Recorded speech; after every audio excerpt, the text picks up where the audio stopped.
Officer की definition में कौन आएगा? ऑफिसर की डेफिनेशन में आएगा एनी डायरेक्टर, हम कीवर्ड्स लिख लेंगे क्योंकि एग्जाम में तो ये नहीं आने वाली है। It includes director, manager, KMP, KMP की डेफिनेशन हमने पढ़ी थी, और एनी पर्सन, ये हम यहाँ पर ब्रैकेट में मार्क कर लेंगे, any person in accordance with whose directions or instructions the board, or any one और मोर डायरेक्टर्स, या तो पूरा बोर्ड या वन और more directors, they are accustomed to act. ठीक है, तो क्या आएगा ऑफिसर की डेफिनेशन में? कौन आएगा? डायरेक्टर, मैनेजर, केएमपी, या कोई ऐसा पर्सन जिसकी डायरेक्शन से बोर्ड, पूरा बोर्ड, या वन और more directors are accustomed to act, मतलब उसकी डायरेक्शन से बोर्ड ऑफ डायरेक्टर्स अपने डिसीजंस लेते हैं, that person is known as officer. फिर आ जाती है एक definition of officer who is in default. बार बार हमें वो ना लिखना पड़े इसीलिए OID लिख देती हूँ, ऑफिसर इन डिफॉल्ट। अब why are we studying officer in default, मतलब क्या यूज है इस चीज का? अब देखो, कंपनीज एक्ट में अगर आपने कोई गड़बड़ कर दी, ठीक है, कुछ भी गड़बड़ मतलब कोई कॉन्ट्रावेंशन हो गया, you are going against the provisions of the act. अगर कंपनीज एक्ट में आपने कोई भी कॉन्ट्रावेंशन कर दी, तो जो पेनल्टी होती है या फाइन होती है वो दो लोगों पे लगती है, एक तो कंपनी पे और एक ऑफिसर इन डिफॉल्ट पे। ऑफर नहीं भाई, ऑफिसर। ठीक है, अब आपका कंपनीज एक्ट है, उसमें कोई भी कॉन्ट्रावेंशन हो गया तो जो पेनल्टी बोलो, फाइन बोलो, वो कंपनी या ऑफिसर इन डिफॉल्ट पे लगता है। कंपनी पे जनरली जो फाइन या पेनल्टी होती है वो लगती है। Ma'am why are you writing both actually mean the same? नहीं, दोनों में फर्क है। जो वर्ड फाइन है वो जनरली किसी लॉजिकल कैलकुलेशन पे किया जाता है कि हाँ भाई इतना नुकसान हुआ होगा, इतना प्लस करके हम दे देते हैं फाइन, वो थोड़ा सा रीजनेबल लगता है। पेनल्टी जो होती है that is just for disciplinary action, ताकि आप ये काम ना करो। अब देखो, अगर आप कहीं नो पार्किंग एरिया में पार्क कर देते हो, मैंने 100 रुपए का फाइन अगर आपको लगाया या पेनल्टी लगाई, तो आप बोलोगे है 100 रुपया ही है ना, दे दे। लेकिन अगर मैंने उसी नो पार्किंग के लिए 10,000 रुपए पेनल्टी लगाई, किसी को कोई नुकसान नहीं हुआ, but as a disciplinary action अगर मैंने आपको बोला 10,000 रुपीज दो, वो आपको हमेशा याद रहेगा। आप बोलोगे भाई चल के चले जाएंगे, लेकिन हम वहां पे कार पार्क नहीं करेंगे, 10,000 रुपए भरने पड़ेंगे, नो पार्किंग है। तो penalty is generally when you want to pay, when you want to teach someone a lesson, ताकि वो ये काम रिपीट ना करे। कंपनी पे पेनल्टी और फाइन हो सकती है, कंपनी को इंप्रेजन कर ही नहीं सकते। इंप्रेजनमेंट तो रियल नेचुरल एक्चुअल पर्सन पे होता है, ये तो आर्टिफिशियल पर्सन है, उस पर कैसे करोगे? हाँ, लेकिन जो ऑफिसर इन डिफॉल्ट है, इस पे आप पेनल्टी या फाइन लगा सकते हो, एंड या और, क्योंकि हमको नहीं पता कि पेनल्टी के साथ इंप्रिजनमेंट होगा या फिर सिर्फ पेनल्टी या इंप्रिजनमेंट या बोथ होगा, वी डोंट नो क्या प्रोविजंस है। एंड और इंप्रिजनमेंट होगा। ठीक है, तो फाइन हो सकता है, उसके साथ में आपको इंप्रिजनमेंट भी हो सकता है, या फिर इंप्रिजनमेंट है, फाइन नहीं है, या ओनली फाइन है, इंप्रिजनमेंट नहीं है। इम्प्रिजनमेंट सिर्फ एक्चुअल या रियल नेचुरल पर्सन को हो सकता है, इसीलिए ऑफिसर एंड डिफॉल्ट में हमने वो लिखा है। अच्छा, तो because I I am bound to make someone liable, तो मैं किसको लायबल करूंगी? Officer in default. Ma'am officer in default क्यों अलग से लिया है? ऑफिसर को तो हमने डिफाइन किया ही था ना। देखो यहाँ पर ऑफिसर को तो डिफाइन किया ही है, ऑफिसर इन डिफॉल्ट को अलग से डिफाइन क्यों किया? अरे just because I am a director does it mean that I am responsible for everything? मुझे तो पता भी नहीं था कि ये रॉन्गफुल एक्शन हो रहा है कंपनी में, तो मैं क्यों लायबल रहूं? तो लॉ यही बोलता है कि उन्हीं को पनिश करो जिनको इन सब डिफॉल्ट्स के बारे में नॉलेज थी। तो I think it's a very fair thing to define officer in default, ताकि आप उन्हीं लोगों को पनिश करो जिन्होंने वो गलत काम किया है, जिनको नॉलेज थी, जिनके कंसेंट से हुआ या जो वो उस चीज में इन्वॉल्व थे। अब आप बोलोगे हमें कैसे पता चलेगा? अरे बहुत सारे प्रूफ्स होते हैं, एविडेंसेस होते हैं, सर्कमस्टांसेस होते हैं जिनसे उनकी इंटेंशन पता की जा सकती है। यस, झूठ बोलने के लिए, वो ट्रेल छुपाने के लिए आप कुछ भी कर सकते हो, उसमें मैं ना नहीं बोल रही हूँ, लेकिन there are ways and methods to find out कि आपको नॉलेज थी कि नहीं, आप इन्वॉल्व थे कि नहीं, आपने कंसेंट दिया था या नहीं दिया था। अगर डाउट करने जाएंगे तो फिर तो कभी डिसीजन रीच ही नहीं कर पाएंगे ना। अच्छा, for the purpose of any provision of this act, मतलब ये जो ऑफिसर इन डिफॉल्ट है इसकी डेफिनेशन कोई भी प्रोविजन पे अप्लाई कर देगी of this act which enacts that an officer of the company, मतलब ऊपर का जो ऑफिसर है तो उसमें आएगा हमारा डायरेक्टर, मैनेजर और केएमपी या एनी अदर पर्सन जिसकी डायरेक्शन या इंस्ट्रक्शंस पे we are accustomed to act. तो enacts that any officer who is in default shall be punishable to any penalty or punishable by way of imprisonment, fine or otherwise it means the following officers. तो वो इतना ही बोलना चाहते हैं कि अगर हम उन्हीं ऑफिसर्स में से इन डिफॉल्ट को पनिश करना चाहते हैं, उनको इम्प्रिजनमेंट करना चाहते हैं, तो वो ऑफिसर इन डिफॉल्ट कौन होगा देख लेते हैं. It means the whole time director. अरे ये तो केएमपी की डेफिनेशन में भी थे. Yes, whole time director. Key managerial personnel हमने डेफिनेशन पढ़ी थी क्लॉज 51 में, उसमें आ जाता है manager, managing director, CEO, CFO, whole time director हमने पढ़ा था. ओके ठीक है. तो होल टाइम डायरेक्टर, क्योंकि देखो ऊपर ऑफिसर इन डिफॉल्ट में, सॉरी ऑफिसर में हमने डायरेक्टर को लिया है, तो कौन सा डायरेक्टर, होल टाइम डायरेक्टर हो सकता है, की मैनेजरियल पर्सोनल हो सकते हैं. तो देखो उन्हीं ऑफिसर्स में से डिफॉल्ट वाले कौन हैं. तो ऑफिसर इन डिफॉल्ट में हो सकते हैं whole time director, key managerial personal, लेकिन मेरे कंपनी में कोई की मैनेजरियल पर्सनल है ही नहीं. Okay, if there is no key managerial personnel, इसमें इंक चेंज कर देते हैं हम. If there is no key managerial personnel then such director or directors as specified by the board in this behalf. ठीक है, तो बोर्ड बताएगी कि ये ऑफिसर था, वही इस एक्ट में इन्वॉल्व था. जैसे से फॉर एग्जांपल कि हमने ऑफिसर्स को पकड़ा कि वो ब्राइब ले रहे थे, या फिर ऑफिसर्स ने अलॉटमेंट का जो पैसा था वो गलत तरीके से यूज कर लिया, not for the purpose for which it was raised. तो ऐसा तो जरूरी नहीं होगा कि हर डायरेक्टर उसमें इन्वॉल्व होगा. मे बी 3 या 4 ऐसे डायरेक्टर्स थे, तो बोर्ड स्पेसिफाई करेगा कि ये डायरेक्टर्स उस चीज में इन्वॉल्व थे, तो उन्हीं को हम ऑफिसर इन डिफॉल्ट मानेंगे. और अगर ऐसा कुछ भी नहीं है then all the directors if no director is specified. हम बता ही नहीं रहे कि ऐसे कौन से डायरेक्टर्स, तो हम बोलेंगे कि सारे डायरेक्टर्स ने डिफॉल्ट किया है. ओके चलो एक बार कर लेते हैं. Whole time director, key managerial personal, कोई केएमपी है ही नहीं. देखो लॉजिकली फ्लो हो रहा है इसमें, आपको कुछ लिखने की जरूरत नहीं है, सब कुछ प्रॉपरली लिखा हुआ है. होल टाइम डायरेक्टर, तुम फुल टाइम एम्प्लॉयमेंट में थे कंपनी के, तुमको पता नहीं चला ये गड़बड़ हो रही है. होल टाइम डायरेक्टर तो अवेयर होगा ही ना. Whole time director, key managerial personal, उनका तो काम है ये सब चीजों पे नजर रखना. मेरे पास कोई केएमपी है ही नहीं, ना कोई सीईओ है, ना सीएफओ है, ना एमडी है, कोई की मैनेजरियल पर्सन. तो फिर बोर्ड बताओ कौन से डायरेक्टर्स थे जो इसमें इन्वॉल्व थे. तुम नहीं बता रहे हो, तुमको पता ही नहीं. ठीक है, सारे board of directors officer in default हो गए. Next, any person. ओके ये भी हाईलाइट कर लेते हैं हम. Any person who under the immediate authority of the board, okay ये भी highlight करेंगे, immediate authority of the board or KMP is charged with the responsibility including maintenance, filing, distribution of accounts, records. वो including है, ऐसा जरूरी नहीं है कि यही responsibility उसको दी है. actively participates, we will continue underlining, actively participates in या is knowingly, he knowingly permits कि तुम वो गलत काम करो, और he knowingly fails to take active steps to prevent any default. अब हाँ गलत काम हो रहा था मेरी कंपनी में, जैसे ही मुझे पता चला तो मैंने एक्टिव स्टेप्स लिए उस काम को रोकने के लिए, या अगर वो मान नहीं रही तो मैंने उसको रिपोर्ट कर दिया. अगर कुछ भी नहीं हो रहा था मैंने रिजाइन कर दिया. मैंने एज अ डायरेक्टर रिजाइन कर दिया जैसे ही मुझे ये गलत काम के बारे में पता चला. तो मैं ऑफिसर इन डिफॉल्ट नहीं हूं, लेकिन अगर मैं कोई एक्शन ही नहीं लेती तो मैं ऑफिसर इन डिफॉल्ट हूं. तो any person under the immediate authority of the board, तो बोर्ड ही उनको कंट्रोल कर रहा है या फिर केएमपी कंट्रोल कर रहा है.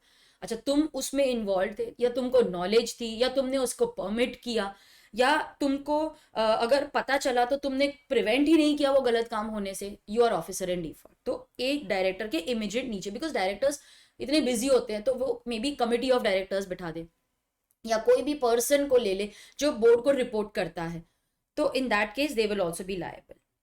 Any person in accordance with whose advice, continue highlighting, any person, abhi any person in accordance with whose advice, direction, instructions the board of directors is accustomed to act, other than the person, ये देखो, other than the person who gives advice in professional capacity. अच्छा, तो मैं एक person हूं जिसको पूछे बिना या मेरी डायरेक्शन के बिना बोर्ड ऑफ डायरेक्टर्स एक्ट नहीं करता, मैं भी ऑफिसर इन डिफॉल्ट हूँ। लेकिन मैं as a chartered accountant, as a company secretary, as a consultant अगर मैं कोई एडवाइस दे रही हूँ वो मेरी प्रोफेशनल कैपेसिटी में ही है, then I will not be considered as officer in default, क्योंकि मैंने तो एडवाइस सही दिया, फिर उन्होंने गलत काम किया, वो उनकी रिस्पॉन्सिबिलिटी है। तो any person acting in professional advice, professional capacity giving advice, that person will not B liable. Every director in respect of the contravention, हम हाईलाइट करेंगे, every director in respect of a contravention of any of the provisions who is aware, aware word मेरे लिए important है, इसको मैं box में भी डालूंगी, because just because you are a director हम आपको लायबल नहीं करेंगे। हाँ, आपको पता था, आपने कोई स्टेप्स नहीं लिए, या आप उसमें इन्वॉल्व थे, आप साइलेंट रहे, आपने कोई ऑब्जेक्शन नहीं की, इनफैक्ट कंसेंट दे दिया, तो आप लायबल हो। Every director who is aware of the contravention by virtue of receipt of him of any proceedings of the board participation, उसने उसको बोर्ड के एक्शंस के बारे में पता था, ठीक है, उसको पता था, या फिर उसने पार्टिसिपेट किया विदाउट ऑब्जेक्टिंग, ये वर्ड भी मेरे लिए इंपॉर्टेंट है, पता था लेकिन कोई ऑब्जेक्शन ही नहीं उठाई, या फिर उसने तो इनफैक्ट अपना कंसेंट दे दिया, या उसी का प्लान, कनाइवेंस मतलब उसी का प्लान था, उसी का आइडिया था। इन शॉर्ट, जो डायरेक्टर इस चीज के बारे में अवेयर है, उसको नॉलेज है, वो लायबल होगा, वो ऑफिसर इन डिफॉल्ट है। तो ये इनफैक्ट यही बताने की कोशिश कर रही है कि just because you are a director आपको हम लायबल नहीं करेंगे, आप दिखा दो कि आपको नहीं पता था, आप प्रूव कर दो कि आप इनोसेंट थे, तो आपको ऑफिसर इन डिफॉल्ट नहीं माना जाएगा। लेकिन अगर आप ही इन्वॉल्व थे, आपको ही नॉलेज थी, आपके कंसेंट से, आपके नाक के नीचे ये काम होके गया, तो फिर तो आप लायबल हो।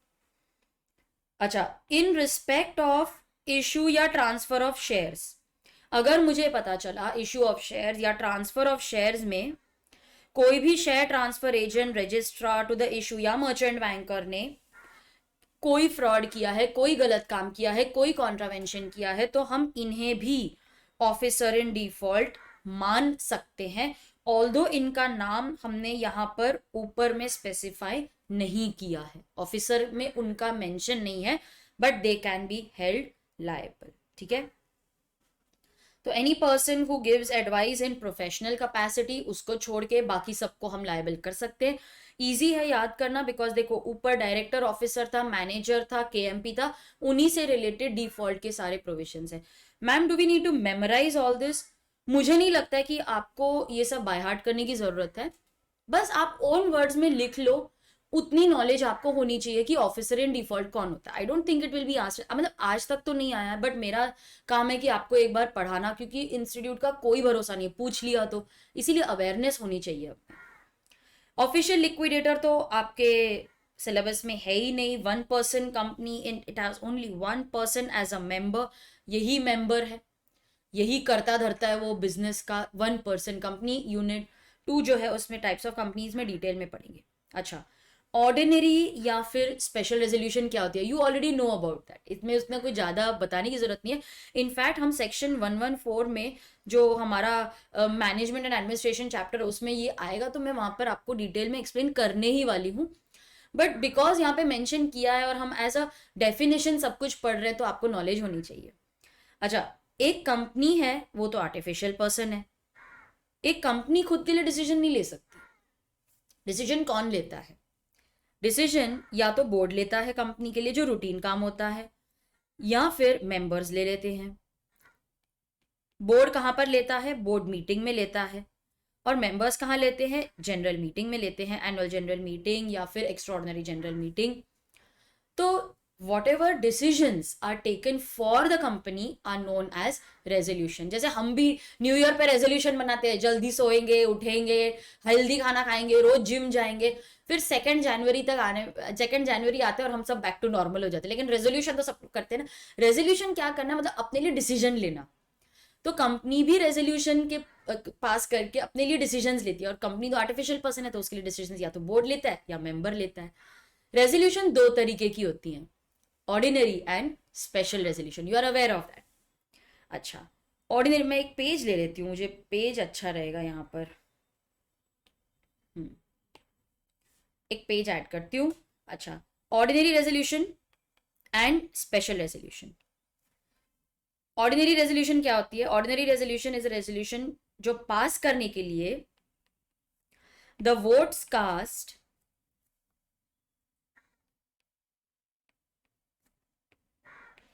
in favor must be more than votes cast against the resolution। Ma'am इतना सब कौन लिखेगा, थोड़ा शॉर्ट फॉर्म में लिखो। So votes cast in favour are more than the votes cast against the resolution. ठीक है, तो मोस्टली 50% होता है ना, 50% से ज्यादा अगर हुआ तो ऑर्डिनरी रेजोल्यूशन। तो let's see for example that people who voted against the resolution अगर मैं लूं, वो 20 थे। ठीक है, तो let's say for example 50 people voted in favour. Okay, तो more than half of the people voted in favour of the resolution then they voted against it. So in that case an ordinary resolution is passed. एक example भी आएगा बाद में, वो भी लेंगे। अच्छा, स्पेशल रेजोल्यूशन क्या होती है? It is a resolution to pass the votes cast in favour must be more than or equal to 3 times the votes cast against the resolution. So votes cast in favor must be more than or equal to 3 times the vote cast against the resolution. Easy to remember, yes. अब let's say for example votes cast in favor थे 10, against 10 थे, तो मेरा votes cast in favour should be more than और equal to 33 times ना। Okay, तो more than equal to 30 होने चाहिए, मोर देन इक्वल टू 30 होने चाहिए। चलो यहां पर ना एक एग्जांपल ले लेती हूँ आपके लिए। लेट्स से फॉर एग्जांपल कि मेरे total members in the company were 100। ठीक है, out of them members who attended the meeting,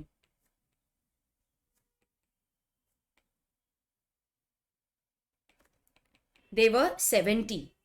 70 में से members who refrained from voting, उन्होंने बोला हमको वोटिंग करनी ही नहीं है, ना फेवर में जाना है ना अगेंस्ट में वोट करना है। दे रिफ्रेंड, या एक्ट में उनको एब्सटेन भी लिखा जाता है। उन्होंने बोला हमको वोटिंग नहीं करनी है, 10 है लेट्स से फॉर एग्जांपल। अच्छा, तो अब बाकी रह गए 60 मेंबर्स। ठीक है, 60 मेंबर्स थे, 100 में से सिर्फ 70 आए मेरी मीटिंग अटेंड करने। उसमें से 10 ने बोला हमको वोट ही नहीं करना है, हम मीटिंग अटेंड करेंगे लेकिन हम वोट नहीं करेंगे। तो फिर 60 मेंबर्स बच गए। इसमें से members who voted in favour of the resolution, let me say they are 40। okay, 40 members voted in favor, and members who voted against the resolution, let me say they are 20। okay, अब is an ordinary resolution passed? Is an ordinary resolution passed? Law क्या बोलता है कि जितने votes आपको against मिले हैं, अगर उससे ज्यादा वोट्स आपको फेवर में मिलते हैं, then yes the resolution is passed.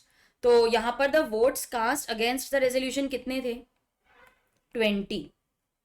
और वोट्स कास्ट इन फेवर, मैं दूसरी तरीके से लिख लेती हूँ, वोट्स कास्ट इन फेवर, क्योंकि हमारा ऊपर का इक्वेशन वैसा था ना, votes cast in favour they are more than the votes cast against. तो यहां पर 20 थे, इधर 40 हैं, तो yes OR is passed, yes। ठीक है, अब दूसरा भी एक तरीका है, 60 मेंबर्स में से more than 50% should vote in favour.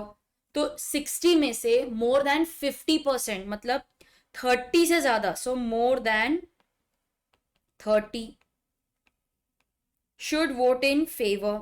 आप वैसे भी देख सकते हो। ठीक है, ये तो एज पर डेफिनेशन हम पढ़ रहे हैं, that votes cast in favor should be more than the votes cast against. लेकिन आप ऐसे भी देख सकते हो टोटल वोट्स में से अगर 50, ये टोटल हुए ना, टोटल पीपल हु वोटेड, तो 50% से ज्यादा अगर फेवर में वोट करते हैं तो ऑर्डिनरी रेजोल्यूशन इज पास। तो यहाँ पर मोर देन 30 वोट्स हैं तो ओआर इज पास्ड। अच्छा, ऐसा भी तो हो सकता है ना, ये भी तो सिचुएशन आ सकती है that 30 voted in favour, 30 voted against. ऐसा भी तो हो सकता है कि 30 voted in favour and 30 voted against. ये केस में अगर आपका आर्टिकल्स अलाउ करता है तो आपका जो चेयरमैन है ना, वो एक कास्टिंग वोट मतलब सेकेंड वोट डाल सकता है। तो वो अगर वोट करता है इन फेवर, तो अभी इन फेवर हो गए 31 एज अगेंस्ट 30 जो अगेंस्ट थे, तो रेजोल्यूशन पास हो जाएगी। लेकिन अगर आपके चेयरमैन को हमने आर्टिकल्स में कास्टिंग वोट देने की अथॉरिटी ही नहीं दी है, तो लॉ बोलता है फिर ये रेजोल्यूशन पास होगा ही नहीं, क्योंकि इक्वल वोट्स मिले इन फेवर एंड अगेंस्ट, तो वो रेजोल्यूशन पास हुई ही नहीं। Is it clear? अब अगर आपको वीडियो पॉज करके ये एग्जाम्पल लिखना है तो आप लिख सकते हो। Done, alright. यहां पर हम इसी सिचुएशन को मैं यहाँ पे कॉपी कर लेती हूँ।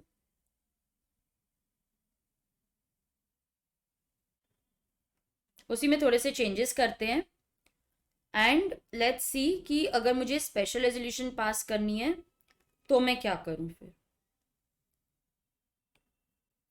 इसको अब मैं थोड़ा सा चेंज कर देती हूँ। ओके, तो टोटल मेंबर्स मेरे 100 थे, 70 members voted, sorry 70 members attended the meeting, 10 बोलते हैं हमको वोटिंग करनी ही नहीं है, 10 members they voted against the resolution। तो आउट ऑफ द 60 जो रिमेनिंग है, 10 बोलते हैं कि हमने अगेंस्ट वोट किया है, और जो 50 वोट्स हैं they are in favour of the resolution. अब is special resolution passed? Law बोलता है the votes cast in favour must be more than और equal to 3 times the votes cast against. तो वोट्स कास्ट अगेंस्ट कितने हैं? 10, उसका 3 times होना चाहिए, 10 इंटू 3 दैट इज 30 होने चाहिए, मेरे एक्चुअल में तो है 50। तो yes, special resolution is passed. ठीक है। अच्छा, यहां पर ऐसा नहीं होगा कि इक्वल हो जाए, क्योंकि हमको स्पेशल रेजोल्यूशन पास करनी है। स्पेशल रेजोल्यूशन बोलता है कि टोटल में से आपको 75% मतलब 3/4 जो वोट्स हैं वो फेवर में होने चाहिए। ओके, तो 60 का जो 75% है वो अगर फेवर में वोट करेगा तो स्पेशल रेजोल्यूशन पास होगी। तो यहां पर पॉसिबिलिटी नहीं है to get equal votes in favour या अगेंस्ट द रेजोल्यूशन, क्योंकि मेरी स्पेशल रेजोल्यूशन पास करने की रिक्वायरमेंट ही है that I need the resolution the votes in favour to be 3 times। Okay, क्या सोच रही थी और अटक गई। मैं ये बोलना चाहती थी आपको कि स्टूडेंट्स का ये डाउट रहता है, मैम मुझे कैसे समझ में आएगा कि स्पेशल रेजोल्यूशन पास करनी है कि ऑर्डिनरी पास करनी है, how will I come to know? क्या हमें खुद से जानना है? नहीं, एक्ट में दिया है आपको ये काम करना है ना, ऑर्डिनरी या स्पेशल हम बताएंगे। तो अगर आपको लेट्स से बायबैक करना है तो स्पेशल, बोनस डिक्लेयर करना है ऑर्डिनरी, कैपिटल चेंज करना है ऑर्डिनरी, तो हम बताएंगे, एक्ट बताएगा कि आपको क्या रेजोल्यूशन पास करनी है। बस आपको उतने वोट्स इंश्योर करने की फेवर में आ जाए तो रेजोल्यूशन पास होगी, नहीं आए तो रेजोल्यूशन पास नहीं होगी। ठीक है, तो इसमें हमें कुछ अपना दिमाग नहीं लगाना, एक्ट ही बताता है कौन सी रेजोल्यूशन पास करनी है। ये लिख लो चाहिए तो। डन। तो आप इंडिविजुअली या टोटलिटी बेसिस पे देख सकते हो वेदर रेजोल्यूशन इज पास्ड और not. Going back to what we were studying, हमने रेजोल्यूशन पढ़ लिया। Paid up capital is too simple, इसमें क्या एक्सप्लेन करना है? Paid up capital means the amount which is paid up, लेकिन लिखने समय हम लिखते समय हम इसमें सिक्योरिटीज प्रीमियम का अमाउंट इंक्लूड नहीं करेंगे, वो अलग से लिखा जाएगा। Then you have postal ballot. Postal ballot ये हम पढ़ेंगे जब मैनेजमेंट एंड एडमिनिस्ट्रेशन चैप्टर आपको पढ़ाऊंगी। It is a method of voting. Okay, method of voting है ये। कैसे होती है? आपको ना कंपनी एक लेटर भेज देती है घर पे कि आपको इलेक्ट्रॉनिकली वोट करना है तो ई वोटिंग भी कर दो, नहीं करना है, आपको आता ही नहीं कंप्यूटर यूज करना, तो हम एक लेटर भेजते हैं जिसमें स्टैम्प, कंपनी का एड्रेस सब लिखा हुआ है, आपको बस टिक करके भेजना है whether you want to vote in favour और अगेंस्ट रेजोल्यूशन, और उसको जाके पोस्ट के डब्बे में डाल देना है। दैट्स इट, इतना ही करना है। That is known as postal ballot. तो वोटिंग बाय पोस्ट या इलेक्ट्रॉनिक मोड, दोनों ऑप्शंस दिए जाते हैं simultaneously. Prescribe means it is prescribe, जहां पर भी एक्ट में आपको प्रिस्क्राइब्ड वर्ड मिला रहेगा तो वो कहां पर प्रिस्क्राइब है, प्रिस्क्राइब बाय द रूल्स जो सेंट्रल गवर्नमेंट बाद में बनाती है। एक्ट बन जाता है, हम रेडी नहीं थे तो फिर हमने सेंट्रल गवर्नमेंट को, मैंने बताया था आपको 469 अथॉरिटी देता है, पावर देता है to the central government to make rules for effective carrying out of the provisions of the act. Previous company law वो सब डिस्कस नहीं करना। प्राइवेट कंपनी, पब्लिक कंपनी मैं आपके साथ बाद में ही डिस्कस करूंगी, अभी मुझे इसमें डिटेल में नहीं जाना है। Promoter also I will discuss with you later, फिलहाल उसको यहाँ पर होल्ड पे रखते हैं, डिस्कशन होल्ड पे रखते हैं, कीवर्ड्स मार्क करवा देती हूँ आपको। Person who is named as such in the prospectus, मतलब लिखा है प्रोस्पेक्टस में उसका नाम कि ये प्रमोटर है, इज ऑब्वियस ये प्रमोटर है। प्रमोटर, आई होप आपको पता होगा, ये डेफिनेशन सीए फाउंडेशन में भी पढ़ी थी आपने, तो कुछ नया नहीं है इसमें। तो प्रोस्पेक्टस में अगर आपका नाम लिखा है आप प्रमोटर हो तो आप हो। अच्छा, और is identified by the company in the annual return section 92 of the act, उसमें लिखा है आप प्रमोटर हो तो आप हो। Any person who has control over the affairs of the company whether directly और indirectly as a shareholder, director और अदरवाइज, तो आप प्रमोटर हो। Promoter is someone who comes up with the idea of business, he incorporates a company, इतना छोटा सा काम नहीं करता है वो, बट अभी डिस्कशन के लिए इतना ही रखते हैं। In accordance with whose advice, direction, instructions the board of directors is accustomed to act. लेकिन जो प्रोफेशनल कैपेसिटी में एक्ट करता है उसको ये अप्लाई नहीं करेगा, नथिंग विल अप्लाई। तो ये मेरे कीवर्ड्स हैं। Next we have the definition of prospectus, ये भी हम बाद में पढ़ने वाले हैं, लेकिन कीवर्ड्स क्या हैं।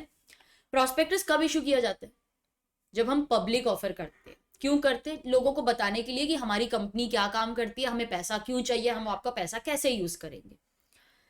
प्रोस्पेक्टस एक डॉक्यूमेंट है विच इज डिस्क्राइब्ड और इशूड एज अ प्रोस्पेक्टस, ठीक है। उसका पर्टिकुलर फॉर्मेट है, उसमें मैटर्स क्या आने चाहिए वो सेक्शन 26 में बताया है। इट इंक्लूड्स, ये टाइप्स ऑफ प्रोस्पेक्टस है, red herring prospectus, shelf prospectus, any notice, circular, advertisement, इसको डीम्ड प्रोस्पेक्टस बोलते हैं हम।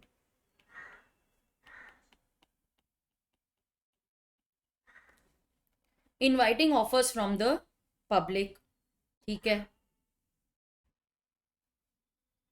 तो ये सारा कुछ मेरे प्रोस्पेक्टस में आएगा। तो अभी कीवर्ड्स लिख लो, बाद में तो डिटेल में डिस्कस करना ही है इसको। पब्लिक कंपनी, प्राइवेट कंपनी, ये सब हम बाद में डिस्कस करेंगे with examples. Then we have register of companies. देखो एक बार आरओसी, आप ये हो गया लिख के ना, एक बार आरओसी रजिस्टर कर देता है आपकी कंपनी को तो आपका नाम लिखा जाएगा in the register of companies. ये कौन मेंटेन करता है, आरओसी मेंटेन करता है। रिकॉर्ड्स मेंटेन किए जाते हैं आइदर इन पेपर या इलेक्ट्रॉनिक मोड, ताकि कंपनीज कौन सी रजिस्टर्ड है उसकी लिस्ट मिले। रजिस्ट्रार क्या है, registrar not important for exam, but we know registrar means registrar, लेकिन उसमें हेरारकीज होती है, वो भी सब इसमें आ जाएगा। Additional registrar, joint, deputy, not important for exam.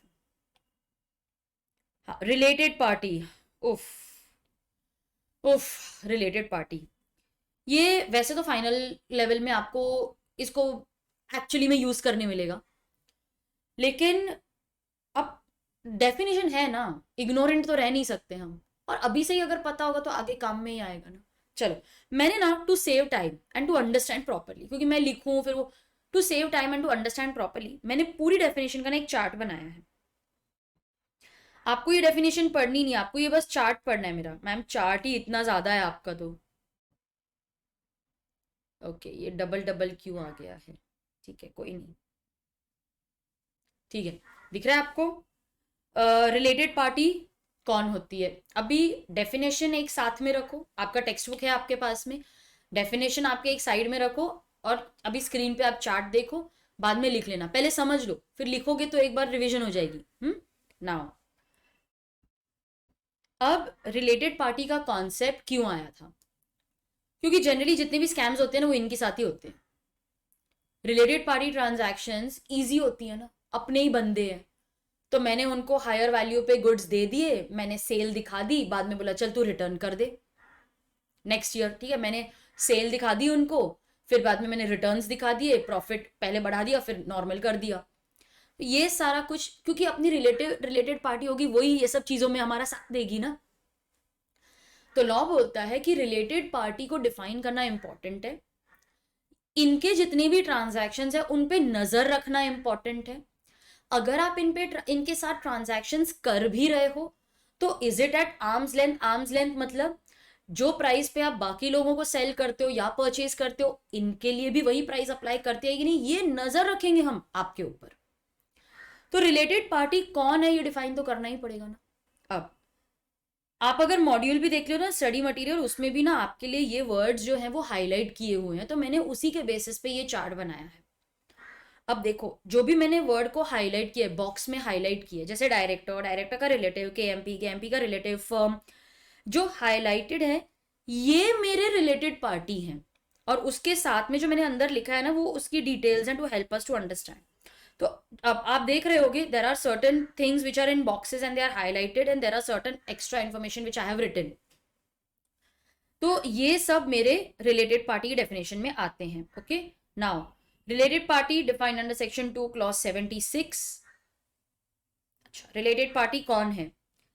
मैंने कंपनी को सेंटर में रखा है, क्योंकि हम किसकी रिलेटेड पार्टी की बात कर रहे हैं? कंपनी की रिलेटेड पार्टी की बात कर रहे हैं। तो with reference to a company, अभी एक साइड में आपकी टेक्स्ट बुक रखो, जो वर्ड्स मैं पढ़ रही हूं वो देखो। With reference to a company, related party कौन है? रिलेटेड पार्टी में आएगा, मैं हाईलाइट कर रही हूं, ध्यान दोनों बुक्स में, बुक पे और इधर होना चाहिए आपका। रिलेटेड पार्टी में आएगा सबसे पहले मेरा डायरेक्टर। तो director is related party for the company. हम कंपनी के पॉइंट ऑफ व्यू से ये सब कुछ पढ़ रहे हैं। तो director is related party for the company. साथ में ही डायरेक्टर का जो रिलेटिव है उसे भी रिलेटेड पार्टी माना जाएगा as far as the company is concern. हम किसके रिलेटेड पार्टी की बात करें? कंपनी का रिलेटेड पार्टी कौन है? डायरेक्टर, डायरेक्टर का रिलेटिव। ठीक उसी तरह केएमपी, केएमपी का relative will be considered as related party for company। यहां तक सिंपल था, director, directors relative, KMP, KMP का रिलेटिव। एक ऐसी फर्म जिसमें हमारा डायरेक्टर, मैनेजर या उनका रिलेटिव पार्टनर है।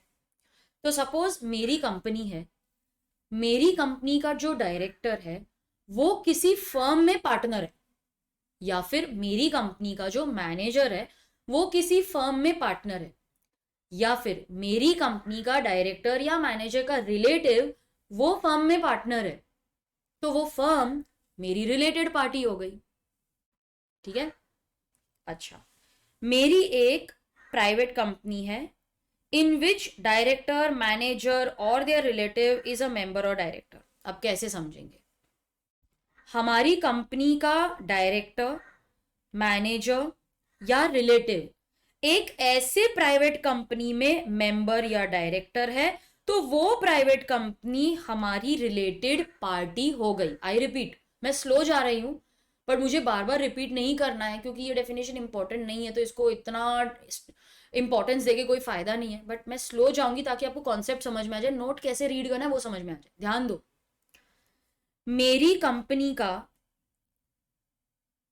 डायरेक्टर, मैनेजर या रिलेटिव एक प्राइवेट कंपनी का मेंबर या डायरेक्टर है। ठीक है, मेरी कंपनी का डायरेक्टर, मैनेजर या उनका रिलेटिव उस प्राइवेट कंपनी में मेंबर या डायरेक्टर है, तो वो प्राइवेट कंपनी मेरी रिलेटेड पार्टी है।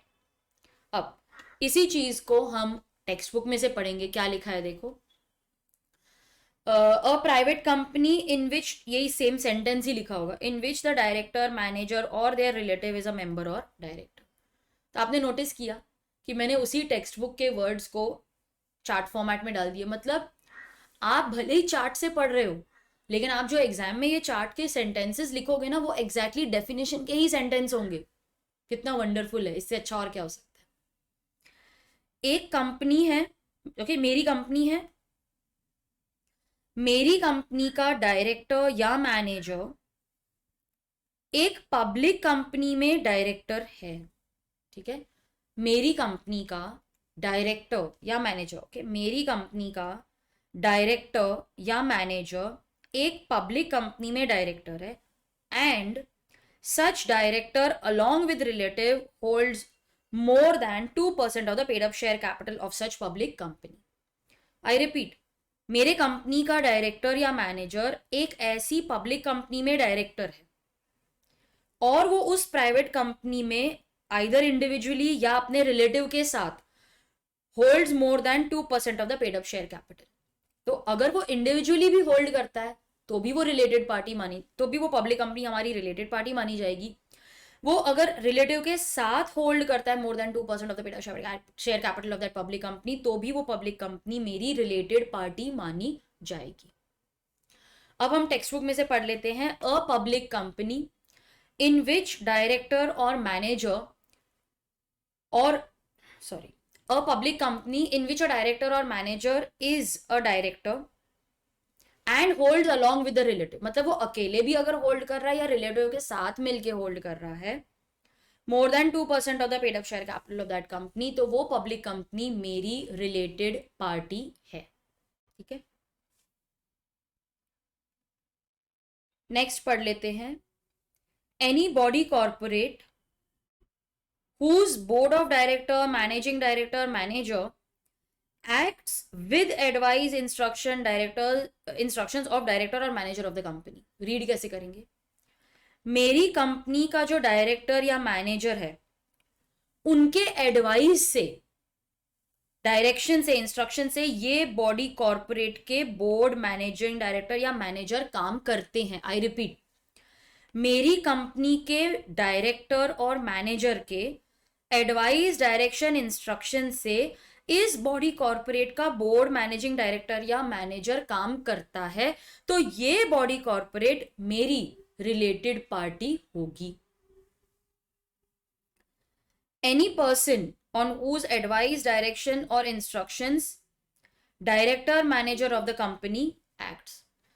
अब किसी ऐसे पर्सन के एडवाइस से मेरी कंपनी के डायरेक्टर या मैनेजर एक्ट करते हैं तो वो पर्सन हमारे लिए रिलेटेड पार्टी होगा। ठीक है, तो यहां पर we will exclude the person who is acting in just professional capacity. Okay, तो any person who act just in professional capacity, वो मेरा, मैंने बताया ना सीए सीएस उसको पूछ के हम काम करते हैं, तो वो हमारा रिलेटेड पार्टी नहीं माना जाएगा। मेरी कंपनी है, उसकी holding subsidiary associate company. Okay, मेरी कंपनी है, उसकी होल्डिंग सब्सिडरी या एसोसिएट, या सब्सिडरी ऑफ होल्डिंग मतलब फेलो सब्सिडरी, बाद में पढ़ेंगे। तो मेरी कंपनी, मेरी मेरी होल्डिंग कंपनी, मेरी सब्सिडरी, मेरा associate is my related party. Subsidiary of that holding is also related party. Investing company, okay, an investing company और वेंचरर ऑफ द कंपनी, वो भी रिलेटेड पार्टी है। इसी को हम एसोसिएट कंपनी में भी बाद में डिस्कस करेंगे, लेकिन ये इन्वेस्टिंग कंपनी क्या होती है? एग्जाम्पल देखो, x limited has invested more than 20% of the total voting, मतलब उन्होंने इतना पैसा दिया है that they own 20% of the voting power, मतलब उन्होंने इतने शेयर्स खरीदे हैं जो उन्हें 20% से ज्यादा वोटिंग पावर देते हैं। ओके, वो शेयर जो उनको 20% ज्यादा वोटिंग पावर देते हैं, then Y limited will be considered as associate of X। Okay, तो X ने Y में इतना शेयर कैपिटल खरीदा हुआ है, इतने शेयर्स खरीदे हैं जो X लिमिटेड को 20% of the total voting power देते हैं, then Y is considered as associate of X। तो ये जो डेफिनेशन है उसके हिसाब से the investing company, okay, the investing company is considered as the related party of Y। okay, तो investing company is considered as the related party of Y। तो Y इसका एसोसिएटेड है, एसोसिएट है, तो X के लिए ये रिलेटेड पार्टी है, Y के लिए ये रिलेटेड पार्टी है। ठीक है, any other person as may be prescribe. तो नोट्स में से यही लिखा हुआ है, एन इन्वेस्टिंग कंपनी और venturer they are also considered as related party, any other person as may be prescribe. तो नॉट इम्पॉर्टेंट, बट एक बार हमको करना था ये, आप चाहे तो इसको लिख लो। यस, ये देखो, लिखो।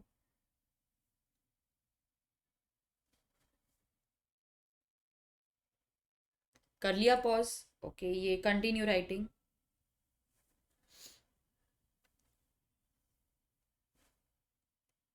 फिर ये लिखना,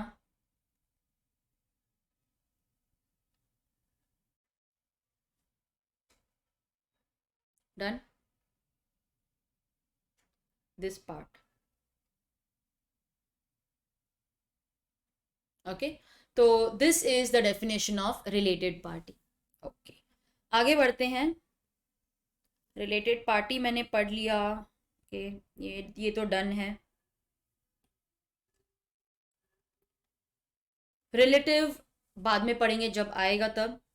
remuneration not important for exam, money और इक्विवेलेंट गिवन और passed for services rendered by him. इसमें परक्विजिट्स भी आ जाएंगे। तो एनी मनी फॉर सर्विसेज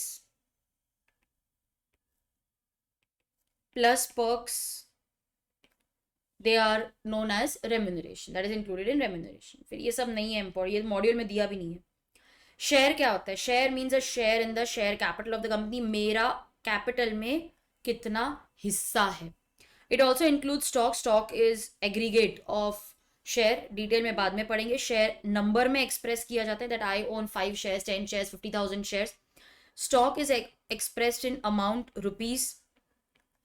एक पेक्यूलियर कैरेक्टरिस्टिक ऑफ स्टॉक है that it can be sold in any denomination. जो शेयर है वो होल नंबर्स में ही सेल होता है, it is expressed in numbers, can be sold in whole numbers only. जैसे मैं 5.3 शेयर सेल नहीं कर सकती, लेकिन मैं 6,847 रुपीज के शेयर सेल कर सकती हूँ, फिर वो भले कन्वर्ट होके फ्रैक्शनल शेयर्स में क्यों ना है। एक्सप्रेस्ड इन अमाउंट है तो कोई भी अमाउंट में सेल कर सकते हो, ये एक्सप्रेस्ड इन नंबर है, इसीलिए आपको ये होल नंबर्स में ही सेल करना पड़ेगा। Okay, small company will discuss later, जब रेलेवेंट होगा तभी डिस्कस करेंगे। सब्सक्राइब कैपिटल क्या होता है? Which is subscribe, this is nothing but acceptance. Subscription के बाद ही कॉन्ट्रैक्ट बनता है, जहां पर आपने जितने शेयर सब्सक्राइब किए हैं वो आपको खरीदने ही पड़ेंगे। स्वेट इक्विटी शेयर्स क्या होते हैं? क्लॉज 88। स्वेट इक्विटी, मैंने मेहनत की है कंपनी में, उस मेहनत का रिवॉर्ड है ये। क्यों? कंपनी पैसा भी तो दे सकती थी, उसके पास पैसा नहीं था इसीलिए तो शेयर्स दे रही है, समझने वाली बात है। तो these are shares issued by the company to, किसको? अंडरलाइन करो, ये हमारे कीवर्ड्स हैं। इक्विटी शेयर्स इशू कर रही है, क्योंकि स्वेट इक्विटी है ना, इक्विटी शेयर्स इशू कर रही है। किसको कर रही है? डायरेक्टर्स, एम्प्लॉइज को। कैसे कर रही है? आइदर एट अ डिस्काउंट और for consideration other than cash. क्यों कर रही है? For providing technical know how, making available rights in the nature of intellectual property rights, value additions by whatever name called. आगे जाके पढ़ना ही है इसको, कीवर्ड्स ये है मेरे। किसको इशू करती है? टू होम, डायरेक्टर या एम्प्लॉय को। हाउ, डिस्काउंट या फिर कैश, अदर देन कैश, मतलब फ्री में देती है, या तो डिस्काउंट पे देती है या फ्री में। फ्री मतलब एकदम फ्री नहीं होता कि मैं, तू मुझे पसंद है तू ले ले, नहीं। फ्री मतलब कि पैसा नहीं ले रही है। क्यों? क्योंकि वो सामने वाले पर्सन ने मुझे टेक्निकल नो हाउ दिया है, टेक्निकल नो हाउ दिया है, या फिर राइट्स मेड अवेलेबल, प्रोवाइडिंग के यहाँ लिखते हैं तो ना इजी हो जाएगा। Providing technical know how, rights, intellectual property rights. जैसे उसने मेरे लिए पेटेंट या कॉपीराइट था, वो मुझे दे दिया, मैंने उसको रिवॉर्ड करने के लिए पैसा नहीं था तो शेयर्स दे दिए कंपनी के। Total voting power, total voting power मतलब जितने भी मेंबर्स हैं जिनके पास वोटिंग पावर है, अगर वो सब मीटिंग में आ जाएं तो कितने वोट्स होंगे? वो या उनके प्रॉक्सीज आ जाएं तो what is my total voting power. Power कितनी? फिर वो वोट करे नहीं करे, वो आए नहीं करे, वो अलग बात है। So in relation to any matter, okay, any matter, the total number of votes which may be cast in regard to that matter, may word use किया है, मतलब ऐसा जरूरी नहीं है कि जिनके पास वोटिंग पावर है वो आए ही मीटिंग अटेंड करने। ठीक है, जितने भी मेरे मेंबर्स हैं अगर वो आ गए या उनके प्रॉक्सीज आ गए तो टोटल वोटिंग पावर क्या है? In relation to any matter, it means the total number of votes which may be cast in relation to that matter on a poll at a meeting. This is a method of voting. If all the members or their proxy, या तो सारे members या उनके proxy अगर सारे ही अगर vote करना चाहें, they are present and they cast their vote, तो अगर मेरे जितने भी members हैं वो या उनके proxies आ जाते हैं और अगर सारे vote करना चाहें तो मेरी टोटल वोटिंग पावर क्या है, ठीक है। ट्रिब्यूनल क्या होता है, it is NCLT, that is national company law tribunal. This is a quasi judicial body. Quasi judicial मतलब it's a quasi judicial body. Quasi मतलब it is just like a court, okay, it is just like a court. ये corporate related matters अगर court में जाने लगे तो court का कितना टाइम वेस्ट होगा, तो NCLT के पास जाता है। If you are not happy with the decision you can go to either high court या फिर सुप्रीम कोर्ट। तो NCLT it is just like a court. अगर आपको नहीं पसंद तो NCLT अपीलेट ट्राइब्यूनल है, आप वहां पे भी जा सकते हो। Lastly we have the definition of turnover. ये ग्रॉस अमाउंट है, ग्रॉस वर्ड मेरे लिए इंपॉर्टेंट है। ये ग्रॉस अमाउंट है of the revenue recognized in the profit and loss account from the sale of either goods या फिर सर्विसेज, ठीक है, ड्यूरिंग द फाइनेंशियल ईयर। तो ये ग्रॉस अमाउंट को हम टर्नओवर कहते हैं। अनलिमिटेड कंपनी वो कंपनी होती है जिसका कोई लिमिट ही नहीं होता on the liability of the members.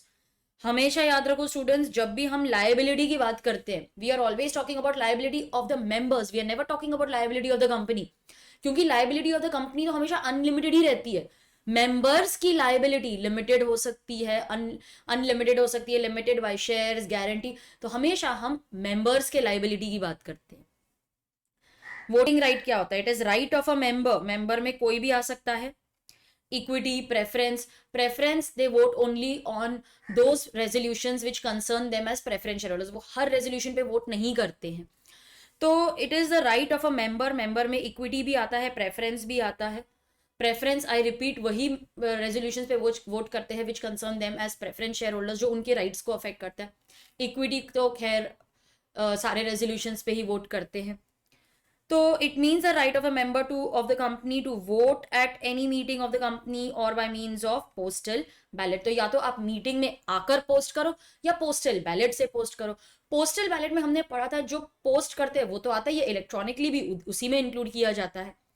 तो voting right means your right to cast a vote. Okay, तो स्टूडेंट्स ये थे हमारे डेफिनेशंस जो प्रिलिमिनरी चैप्टर में कवर्ड है। कुछ कुछ मैंने छोड़ दिए हैं बिकॉज आई फील जब हम वो कॉन्सेप्ट पढ़ेंगे डिटेल में आगे के यूनिट्स में वो पढ़ना ज़्यादा ज़रूरी रहेगा और अच्छा रहेगा। So with this I conclude the lecture and I hope कि आपको लेक्चर सुनने में मज़ा आ रहा होगा। आपका फीडबैक हमारे लिए बहुत इंपॉर्टेंट है, तो मेरा नंबर अवेलेबल है ही आपके पास। You can also post your feedback on the website या फिर social media. We are there on Instagram, Facebook, YouTube पे आप बता सकते हो कि आपको ये लेक्चर्स पसंद आ रहे हैं कि नहीं, और आपके फ्रेंड्स को ज़रूर रिकमेंड करना। जाते जाते बस एक बात कहना चाहूँगी स्टूडेंट्स कि हमारे पेरेंट्स हमारे लिए हमेशा बहुत मेहनत करते हैं। They have given you everything you wanted. मैं तो हमेशा अपने स्टूडेंट्स को यही बोलती हूँ, किसी के लिए मत सॉरी किसी के लिए भी मत पढ़ो, अपने पेरेंट्स के लिए पढ़ना है आपको। They have given you what ever you have desired. मतलब आपके बोलने से पहले वो चीज़ आ जाती है, आप बोलते हो तो वो अपना एक्सपेंस पोस्टपोन करके आपको वो चीज़ ला कर देते हैं। इन रिटर्न क्या मांग रहे हैं हमसे, सिर्फ एक डिग्री ना, वो भी आपके लिए, आपके नाम के आगे CA आएगा और खुश वो हो रहे हैं। तो इतना तो हम उनको दे ही सकते हैं ना as a return gift for whatever they have done for us till date. करोगे कि नहीं उनके लिए? तो जब भी आपको लगेगा कि यार मेरे से पढ़ाई नहीं हो रही है, मुझे नहीं पढ़ना है, मुझे बोर हो रहा है, ये मेरे से नहीं हो रहा, हमेशा यही सोचो कि क्यों नहीं हो रहा है, मेरे पेरेंट्स के लिए मुझे करना ही है, I will be able to do it.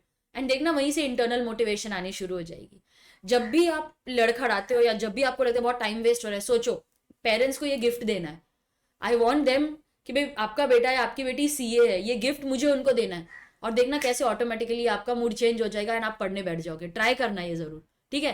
तो पेरेंट्स के लिए पढ़ेंगे, अच्छे से पढ़ेंगे, इसी अटेम्प्ट में पास होंगे और नेक्स्ट लेवल में जाके CA बन के दिखाएंगे। Yes, with this we conclude the first lecture. इसके बाद और भी बहुत कुछ है, क्वेश्चन आंसर डिस्कशन है, मॉड्यूल में से हमको एक बार गो थ्रू करना है सब कुछ। ऑल्सो मैंने इसके जो ऑडियो लेक्चर्स है हमारे पॉडकास्ट वो भी डाले हैं, वो भी सुनना है। तो एक ही चैप्टर में हमें कितने बार मल्टीपल रिविजन्स करनी है ताकि ये सब याद हो जाए। करोगे कि नहीं? प्रॉमिस? तो चलो एक काम कर लो, अब पूरा चैप्टर हो गया कंप्लीट, इसकी रिविजन कर लेना और फिर तैयार रहना with questions from the compiler and study material, जो मॉड्यूल है ना आपका, आप पहले खुद वो सॉल्व कर लो और फिर मेरे साथ डिस्कशन वीडियो में वो डिस्कस कर लेना। तो प्रोसीजर हमने पहले भी डिस्कस किया था कि मैं चार्ट्स के साथ एक्सप्लेन करूंगी, फिर मैं पढ़ाऊंगी आपको, मैं उसमें से कीवर्ड्स मार्क करवाऊंगी। मैंने वही मेथड फॉलो किया, सारे चार्ट्स कीवर्ड्स से ही आपको सिखाया है। अब आपकी बारी है, अब आपका काम शुरू होता है, इसको पहले रिवाइज करो, फिर आप कंपाइलर के क्वेश्चंस और स्टडी मटेरियल के क्वेश्चंस खुद करोगे, फिर मेरे साथ रिवीजन में गो थ्रू करके नोट्स लिख लेंगे हम। डन? चलो, तो take 1 day and then you revise everything properly. सब लर्न करने की कोशिश करो, एक नोटबुक रखो अलग से, प्रैक्टिस नोटबुक करके, उसमें सब लिख लिख के प्रैक्टिस करो। हर डेफिनेशन आपको लिखने की जरूरत नहीं है, लेकिन जो इंपॉर्टेंट वंस है वो आपको लिखना है। फिर पॉडकास्ट सुनो, सेक्शंस जो है वो सारे लर्न करने की कोशिश करो। मल्टीपल टाइम्स आप वो पॉडकास्ट सुन सकते हो, कहीं पे भी गए तो वो लगा के आप बैठ जाओ और आप सुनते रहो, सेक्शंस ऑटोमेटिकली आपको याद हो जाएंगे। कीवर्ड्स हैं वहां पर, हमने बहुत कुछ डिस्कस किया है। तो make use of all that material. शुरू से आदत डालोगे तो वही पैटर्न फॉलो करोगे for the entire syllabus. Alright, आपको और ज्यादा समय नहीं लूंगी। बाय बाय एवरीवन, रिवीजन करना।